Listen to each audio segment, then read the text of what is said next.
Ibrani 11 ayat 1. Iman adalah dasar dari segala sesuatu yang kita harapkan dan bukti dari segala sesuatu yang tidak kita lihat. Amin.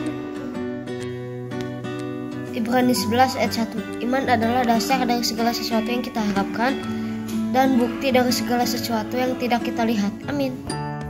Yosua 24 ayat 15c. Tetapi aku dan seisi rumahku, kami akan beribadah kepada Tuhan. Terima kasih, dadah. Ibrani 11 ayat 1. Iman adalah dasar dari segala sesuatu yang kita harapkan dan bukti dari segala sesuatu yang tidak kita lihat. Yosua 24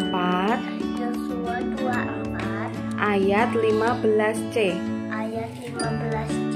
Tetapi aku dan seisi rumahku kami akan beribadah kepada Tuhan. Terima kasih. Yosua 24 ayat 15c. Tetapi aku dan seisi rumahku kami akan beribadah kepada Tuhan. Terima kasih. Amin. Yosua 24 ayat 15c. Tetapi aku dan seisi rumahku kami akan beribadah kepada Tuhan. Terima kasih. Dadah.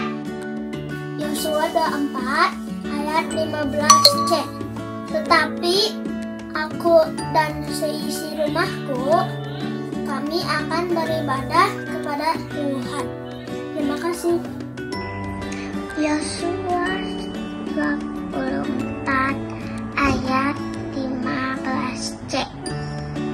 Tetapi aku dan seisi rumahku kami beribadah kepada Tuhan. Ucap. Ibrani 11 ayat 1. Iman adalah dasar dari segala sesuatu yang kita harapkan dan bukti dari segala sesuatu yang tidak kita lihat. Terima kasih. Yosua 24 ayat 15c. Tetapi aku dan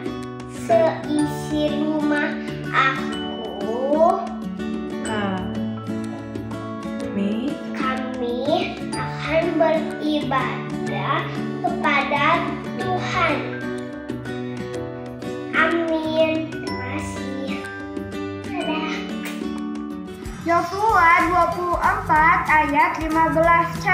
Tetapi aku dan seisi rumahku, kami akan beribadah kepada Tuhan. Terima kasih. Yosua 24 ayat 15c. Tetapi aku dan seisi rumahku, kami akan beribadah kepada Tuhan. Yosua 24 ayat 15c. Tetapi aku dan seisi rumahku, kami akan beribadah kepada Tuhan. Terima kasih.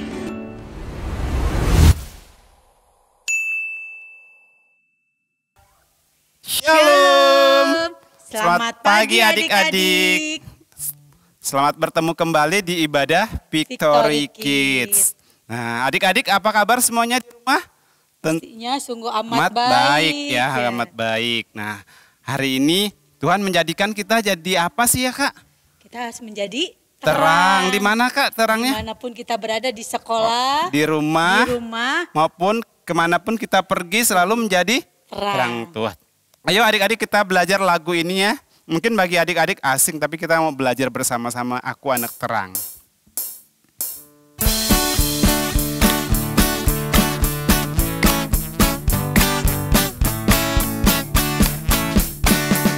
Aku anak terang, tugasku memberi terang. Aku anak terang, Yesus yang jadikanku. Aku anak terang, aku tak mau berdusta. Aku anak terang, taat yang Tuhan pinta.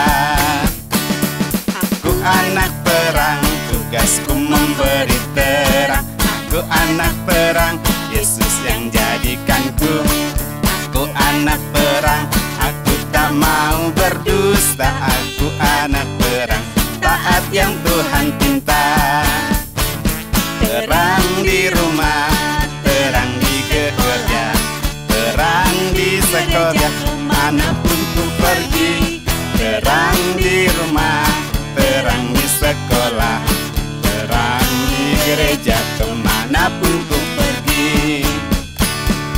Ku anak terang, tugasku memberi terang. Aku anak terang, Yesus yang jadikanku. Aku anak terang, aku tak mau berdusta. Aku anak terang, taat yang Tuhan pinta. Terang di rumah, terang di sekolah, terang di gereja, kemanapun ku pergi.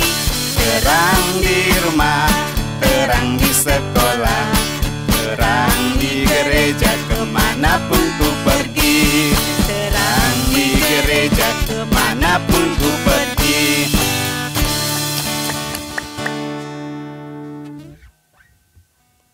Oke, kita punya satu Tuhan ya. Siapa sih Tuhan kita ya? Tuhan Yesus. Nah, Tuhan Yesus selalu mengasihi siapa? Mengasihi kita ya. Semua. Peduli nggak dengan kita, Kak? Iya, pasti peduli. Tuhan bahkan menjagai kita. Yuk, kita naikkan satu pujian ini kembali adik-adik ya. Hanya bisa satu Tuhan yang selalu mengasihi setiap kita. Ayo adik-adik siapkan hatinya semuanya ya.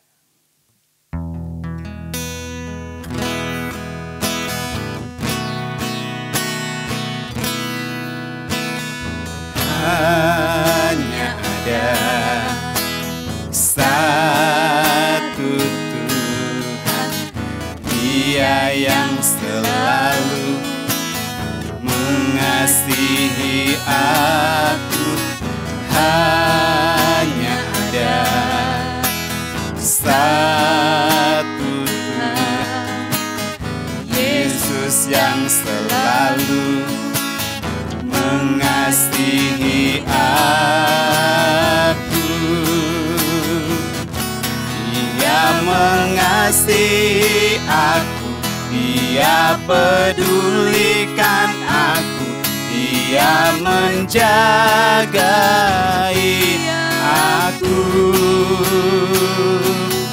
Dia mengasihi aku, Dia pedulikan aku, Dia menjagai aku.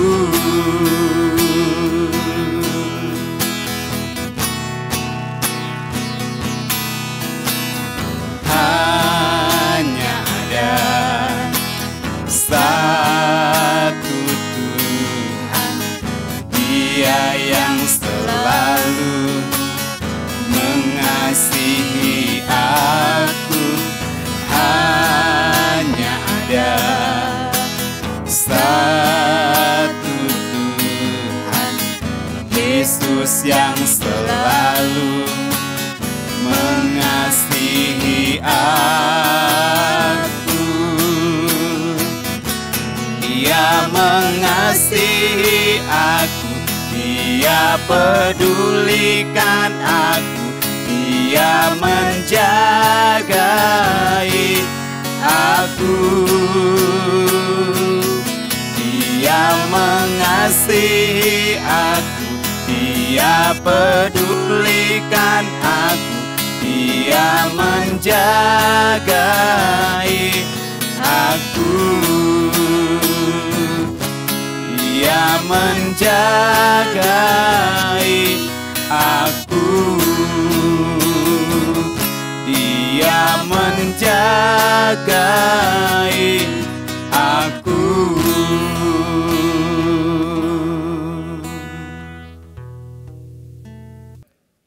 Shalom adik-adik Victory Kids, pada hari Minggu ini kita akan sama-sama mendengarkan firman Tuhan. Namun sebelumnya mari kita berdoa. Tuhan Yesus, Bapa kami yang di surga, terima kasih kalau pada hari Minggu ini kami boleh berkumpul bersama-sama telah memuji membesarkan nama Tuhan, dan tiba saatnya kami akan mendengarkan firman Tuhan. Tuhan berkati hati kami, telinga kami, pikiran kami semua mau tertuju kepada firman-Mu, biar apapun yang disampaikan firman ini dapat tertanam dalam hati kami, dapat kami lakukan dalam kehidupan kami sehari-hari. Terima kasih Tuhan, kami semua siap menyambut firman-Mu. Hanya di dalam nama Tuhan Yesus kami sudah berdoa dan mengucap syukur. Haleluya. Amin. Oke adik-adik, di minggu ini kakak akan bercerita Alkitab yang berjudul Tuhan Yesus ditolak di Nazaret. Nah, nas Alkitabnya bisa adik-adik baca di rumah ya. Terambil dari Lukas 4 ayat 16-30 dan Matius 13 ayat 53 sampai 58. Nah, judulnya menarik ya. Tuhan Yesus ditolak di Nazaret. Kayaknya nggak asing ya dengan kota Nazaret. Kayaknya adik-adik juga tahu ya, kota Nazaret itu kota apa sih? Gitu ya. Oke. Nah, kalau kita ingat-ingat lagi ya cerita yang minggu-minggu lalu nih ya, Tuhan Yesus itu ada berada di Galilea gitu kan. Tuhan Yesus juga udah pergi ke kota-kota di Galilea itu apa aja kalau kalian masih ingat? Ya, ada kota Kana dan juga ada kota Kapernaum. Di Kapernaum bahkan Tuhan Yesus mengadakan mujizat, menyembuhkan seorang perwira yang hambanya sakit dan juga seorang pegawai istana yang anaknya sakit. Tuhan menyembuhkan keduanya gitu ya. Itu di kota Kapernaum, sehingga mujizatnya itu didengar oleh seluruh orang di daerah Galilea. Jadi Tuhan Yesus itu terkenal saat itu karena mujizat-mujizat yang dilakukannya. Nah, sesudah itu Tuhan Yesus beranjak pergi ke Nazaret, ke kota Nazaret bersama dengan murid-muridnya. Nah, kota Nazaret itu apa sih adik-adik? Kayak pernah dengar ya kota Nazaret? Betul.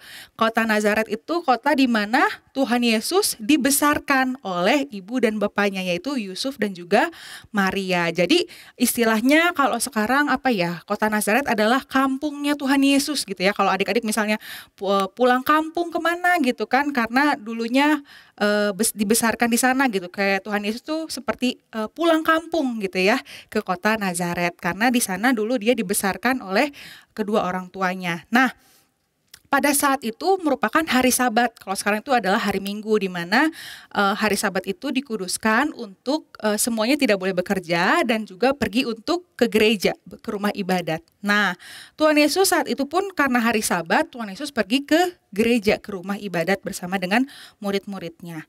Pada saat tiba di rumah ibadat, seperti yang dilakukan, dia berdoa dan juga dia hendak membaca Alkitab. Nah, adik-adik, kalau zaman dahulu Alkitab itu masih adanya perjanjian lama. Jadi masih ada kitabnya, kitab Taurat, yaitu Imamat, Bilangan, Ulangan, Kejadian, Keluaran gitu ya. Terus kitab Mazmur dan juga kitab-kitab para nabi seperti kitab Daniel, Yeremia, Yesaya, Mika dan lain sebagainya gitu. Dan Alkitabnya itu masih berupa gulungan, bukan kumpulan Alkitab kayak buku yang kita punya sekarang, atau mungkin kalau sekarang Alkitab tuh udah ada di gadgetnya adik-adik masing-masing gitu ya, ada di handphone, ada di tabnya gitu. Kalau dulu itu masih berupa gulungan. Nah, ketika Yesus hendak membaca Alkitab, Lalu ada seorang pejabat di rumah ibadat tersebut memberikan gulungan kitab Yesaya kepada Tuhan Yesus. Nah, akhirnya Tuhan Yesus pun membaca Alkitab dari kitab Yesaya. Nah, apa nih yang dibaca oleh Tuhan Yesus dari kitab Yesaya tersebut? Kita akan buka di Lukas 4 ayat 18 sampai 19. Begini bunyinya, Roh Tuhan Allah ada padaku. Oleh karena Tuhan telah mengurapi aku, Ia telah mengutus aku untuk menyampaikan kabar baik kepada orang-orang sengsara dan merawat orang-orang yang remuk hati, untuk memberitakan pembebasan kepada orang-orang tawanan dan kepada orang-orang yang terkurung kelepasan dari penjara. Nah, itu yang disampaikan oleh Tuhan Yesus yang ada di kitab Yesaya. Benar nggak sih? Sekarang kita lihat di kitab Yesayanya ya, karena kita punya nih keduanya kan, Lukas kita punya, Yesaya pun kita punya. Di Yesaya 61 ayat 1. Coba boleh adik-adik baca. Nah, di Yesaya 61 ayat 1 bilang, Roh Tuhan Allah ada padaku.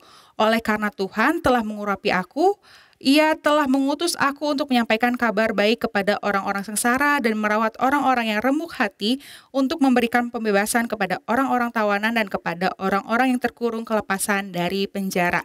Sama ya. Nah, yang disampaikan oleh Tuhan Yesus memang merupakan sebuah salah satu yang ada di kitab Yesaya, yaitu Yesaya 61 ayat 1. Nah, di situ orang-orang di rumah ibadat itu semuanya terkesima. Terkesima itu apa ya?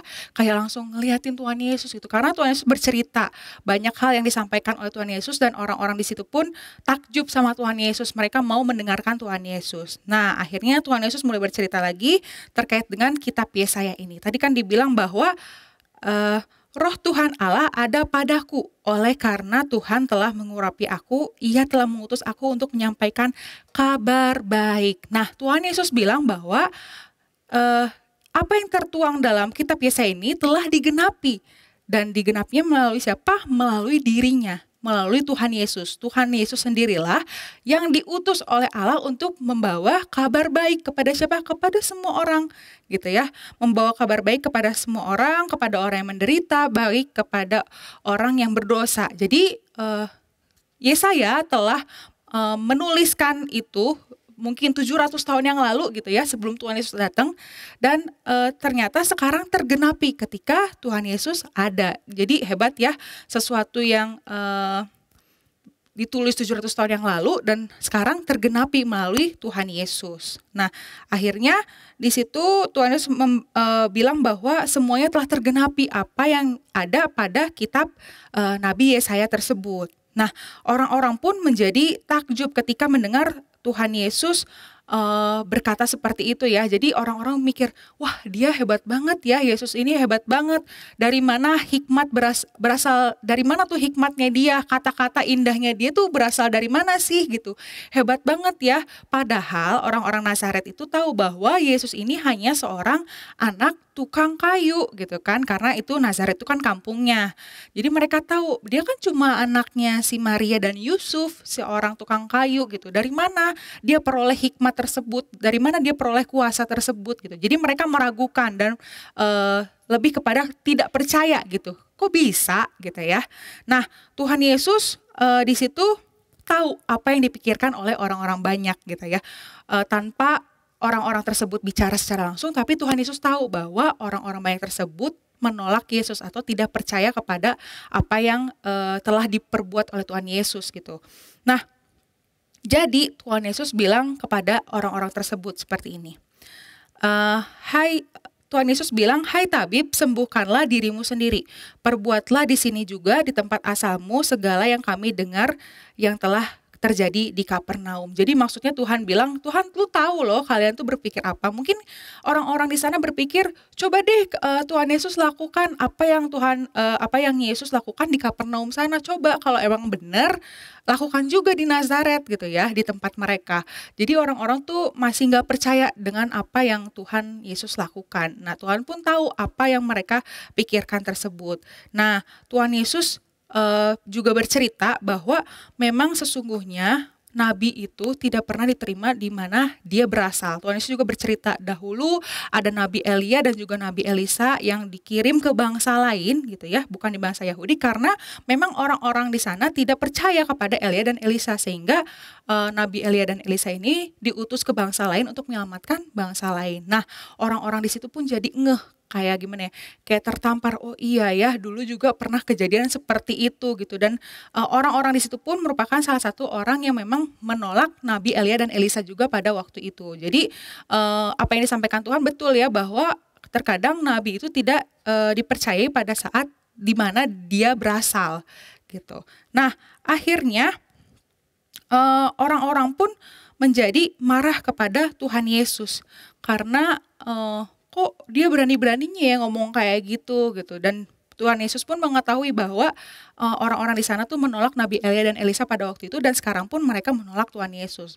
Akhirnya orang-orang di sana menjadi marah kepada Tuhan Yesus dan mengusir Tuhan Yesus secara paksa gitu ya, menggeret atau mengambil Tuhan Yesus, dan Tuhan Yesus disuruh keluar, diusir secara paksa dari rumah ibadat tersebut. Dan ternyata Tuhan Yesus digiring ke tepi tebing karena mereka berencana untuk menjatuhkan Tuhan Yesus gitu, menjatuhkan Tuhan Yesus ke tebing tersebut. Tetapi Tuhan Yesus punya kuasa untuk menyelamatkan dirinya. Akhirnya Tuhan Yesus keluar dari kerumunan tersebut, berjalan di tengah kerumunan orang banyak tersebut, dan pergi daripada mereka karena Tuhan punya kuasa. Nah, adik-adik, dari cerita ini kita belajar bahwa tentang penolakan ya, bahwa Tuhan Yesus itu ditolak di tempat asalnya di Nazaret.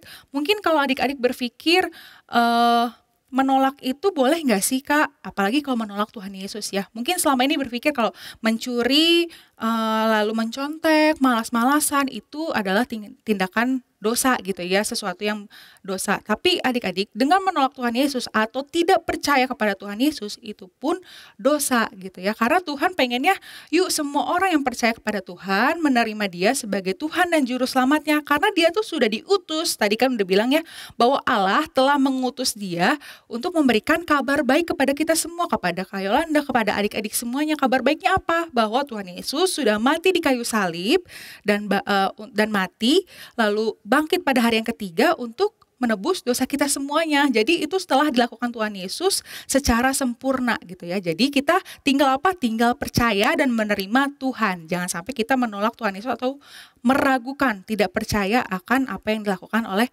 Tuhan Yesus gitu ya. Kita sama-sama belajar tentang hal tersebut. Jadi jangan sekali-kali adik-adik meragukan atau tidak percaya, bahkan menolak Tuhan Yesus buat kehidupan adik-adik semuanya. Nah, untuk ayat hafalan di minggu hari ini terambil dalam Yohanes 1 ayat 11 sampai dengan 12. Kita baca sama-sama ya. Yohanes 1 ayat 11 mengatakan bahwa ia datang kepada milik kepunyaannya, tetapi orang-orang kepunyaannya itu tidak menerimanya. Nah, kakak bahas sedikit seperti yang tadi ya.